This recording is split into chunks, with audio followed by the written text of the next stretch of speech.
প্রথম আলোর অডিও সংবাদে স্বাগত। শামসুজ্জোহা জানিয়ে দিচ্ছি দিনের গুরুত্বপূর্ণ খবরগুলি।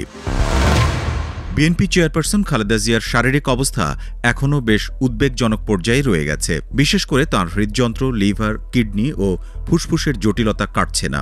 সংশ্লিষ্টরা বলছেন, চিকিৎসায় এ সমস্যাগুলোর একটির সামান্য উন্নতি হলে অন্যটির অবনতি ঘটছে, যা কয়েকদিন ধরে নানা মাত্রায় উদ্বেগজনকভাবে ওঠানামা করছে। তবে চিকিৎসকেরা এখনও আশাবাদী, কারণ তারা খালেদা জিয়াকে যে চিকিৎসা দিচ্ছেন তিনি তা গ্রহণ করতে পারছেন, ওষুধে কাজ করছে।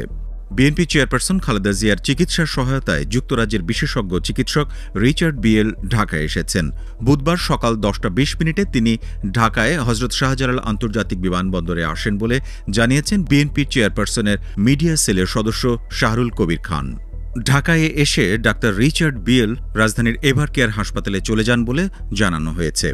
এ হাসপাতালেই করোনারি কেয়ার ইউনিটে সাবেক প্রধানমন্ত্রী খালেদা জিয়ার চিকিৎসা চলছে।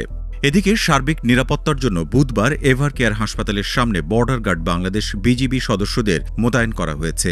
দায়িত্বরত বিজিবি কর্মকর্তা আলতাফ হোসেন বলেন, সার্বিক নিরাপত্তার জন্য এভার কেয়ার হাসপাতালের সামনে 2 প্লাটুন বিজিবি মোতায়েন করা হয়েছে। 1 প্লাটুন হাসপাতালের গেটে দায়িত্ব পালন করছে, আরেক প্লাটুন টহলে রয়েছে। বিশেষ নিরাপত্তা বাহিনী এসএসএফের নিরাপত্তা প্রোটোকল অনুযায়ী 4 ডিসেম্বর বৃহস্পতিবার রাজধানীর এভার কেয়ার হাসপাতালের কাছের 2টি মাঠে বাংলাদেশ সেনাবাহিনী ও বিমান বাহিনীর হেলিকপ্টার পরীক্ষামূলকভাবে অবতরণ উড্ডয়ন করবে। তাই এ বিষয়ে বিভ্রান্ত না হতে অনুরোধ জানানো হয়েছে। বুধবার প্রধান উপদেষ্টার ভেরিফাইড ফেসবুক পেজে দেওয়া বিজ্ঞপ্তিতে একথা বলা হয়। এভার কেয়ার হাসপাতালে চিকিৎসাধীন আছেন সাবেক প্রধানমন্ত্রী ও বিএনপি চেয়ারপারসন খালেদা জিয়া। সরকার তাকে অতি গুরুত্বপূর্ণ ব্যক্তি ঘোষণা করার পর এসএসএফ নিরাপত্তা দেওয়া শুরু করেছে। মঙ্গলবার বেলা 2:20 দিকে এসএসএফ সদস্যরা খালেদা জিয়াকে নিরাপত্তা দেওয়া শুরু করেন।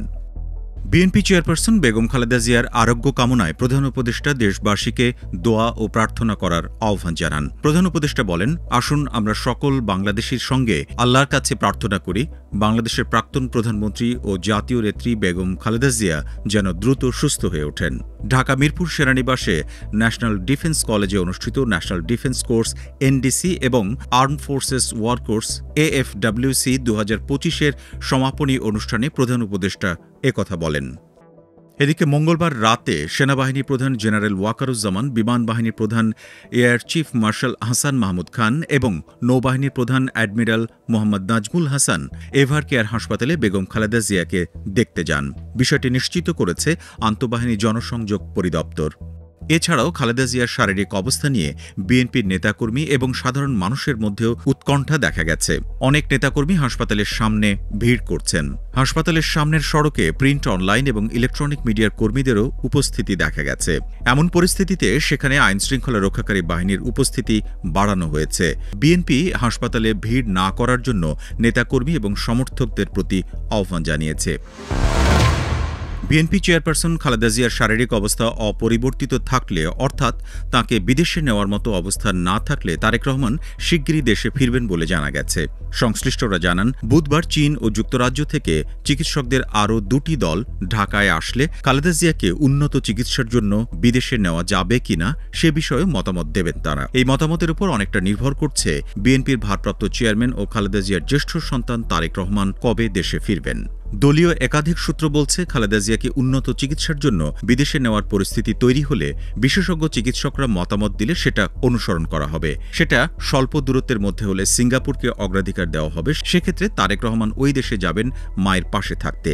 আর যদি খালেদা জিয়াকে বিদেশে নেওয়ার পরিস্থিতি না থাকে, তারেক রহমান খুব দ্রুত দেশের উদ্দেশ্যে রওনা হবেন।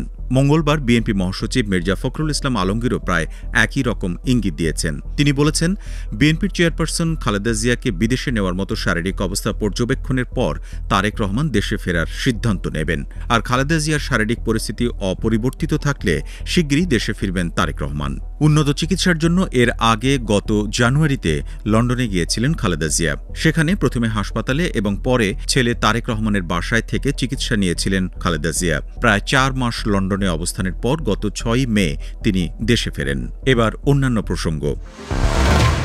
প্রধান উপদেষ্টা অধ্যাপক মোহাম্মদ ইউনুস আগামী ফেব্রুয়ারিতে অনুষ্ঠেয় জাতীয় নির্বাচন ও গণভোটে সশস্ত্র বাহিনীর সদস্যদের ঐতিহাসিক ভূমিকা পালনের আহ্বান জানিয়েছেন।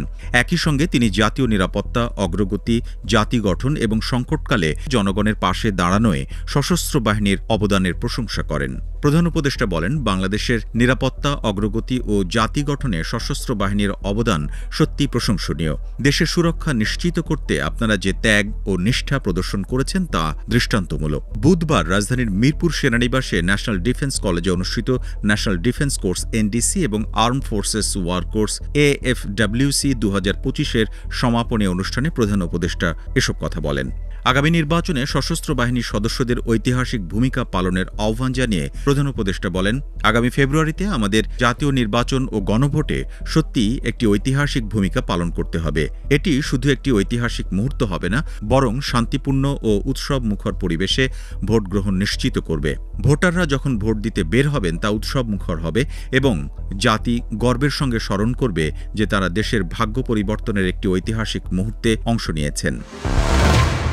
ত্রয়োদশ জাতীয় সংসদ নির্বাচন আয়োজনের পরবর্তী সব কার্যক্রম স্থগিত চেয়ে রিট আবেদন হয়েছে। বাংলাদেশ কংগ্রেসের পক্ষে দলটির মহাসচিব আইনজীবী মোহাম্মদ ইয়ারুল ইসলাম হাইকোর্টের সংশ্লিষ্ট শাখায় বুধবার রিটটি দায়ের করেন। বিচারপতি শিকদার মাহমুদুর রাজি এবং বিচারপতি রাজি উদ্দিন আহমেদের সমন্বয়ে গঠিত হাইকোর্ট বেঞ্চ আগামী সপ্তাহে রিটের উপর শুনানি হতে পারে বলে জানিয়েছেন আইনজীবী মোহাম্মদ ইয়ারুল ইসলাম। ইতিমধ্যে অন্তর্বর্তী সরকার ঘোষণা করেছে আগামী বছরের ফেব্রুয়ারির প্রথমার্ধে একই দিনে জাতীয় সংসদ নির্বাচন ও জুলাই জাতীয় সনদ নিয়ে গণভোট হবে। প্রধান নির্বাচন commissioner CEC AMM Nasir Uddin গত শনিবার বলেছেন, ডিসেম্বরের দ্বিতীয় সপ্তাহে নির্বাচনের তফসিল ঘোষণা হতে পারে। তার আগেই আগামী জাতীয় সংসদ নির্বাচন আয়োজনের পরবর্তী সব কার্যক্রম স্থগিত চেয়ে রিট আবেদন হল।